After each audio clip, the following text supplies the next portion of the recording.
हाय, good morning. कसे आहात सगळे? आय होप मजेतच असाल. चला आजची नवीन रेसिपी बघूया. आजची फ्रेश रेसिपी असणार आहे मुळ्याचे पराठे. थंडीचा सीझन स्टार्ट झालेला आहे, सो पालेभाज्या आता मुबलक प्रमाणात आपल्याला अवेलेबल होतील. पालेभाज्याचे वेगवेगळे आपण पराठे बनवू शकतो. त्यातला एक प्रकार आहे हा मुळ्याचे पराठे. तर चला रेसिपीला सुरुवात करूया. ह्यामध्ये एक जुडी मुळ्याची भाजी मी कापून घेतलेली आहे.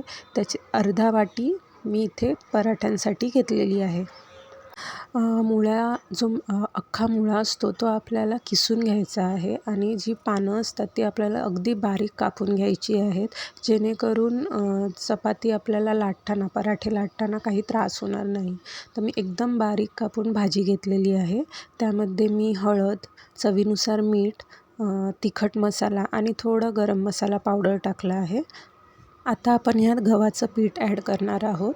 मी गव्हाचेच पराठे तुम्हाला दाखवणार आहे. गव्हाचं पीठ ॲड करून झाल्यावर हे सगळं जिन्नस आपण मिक्स करून घेऊया. आता हे सर्व जिन्नस आपण व्यवस्थित एकत्रित करून घेतले आहेत. आता आपण हे पीठ मळून घेऊया. पीठ अगदी घट्टही मळायचं नाही आहे आणि अगदी पातळही मळायचं नाही आहे. मीडियम लेवलला आपण हे मळून घेऊया. मुळा किसल्यावर आणि ती भाजी चिरल्यावर त्याचं मी सगळं पाणी काढून घेतलं आहे, जेणेकरून पराठा करताना आपल्याला अगदी सोपं जावं. सो थोडं थोडं पाणी ॲड करून आपल्याला पीठ मळून घ्यायचं आहे. आता छानपैकी आपण हे पीठ मळून घेऊया. हे पीठ मळून आपण 10 मिनटं असंच ठेवणार आहोत. अगदी ह्याच पद्धतीने आपण मेथीचेही पराठे बनवू शकतो. त्यावरही आपण एकदा व्हिडिओ नक्की बनवूया. आता ह्याची पुढची प्रोसिजर आपण बघून घेऊया. आता हे पीठ आपण व्यवस्थित मळलं आहे. थोडंसं तेल लावून मी हे 10 मिनटं आता ठेवून देणार आहे.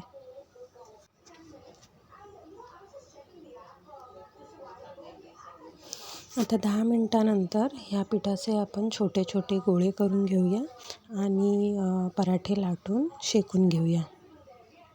अगदी मोठ्या साईजचे पराठे बनवायचे नाही आहेत आपल्याला. अगदी नॉर्मल छोटी साईज बनवायची. खायलाही छान लागतात. तुम्ही नक्की एकदा ट्राय करा. आता आपण हे लाटून घेऊया व्यवस्थित.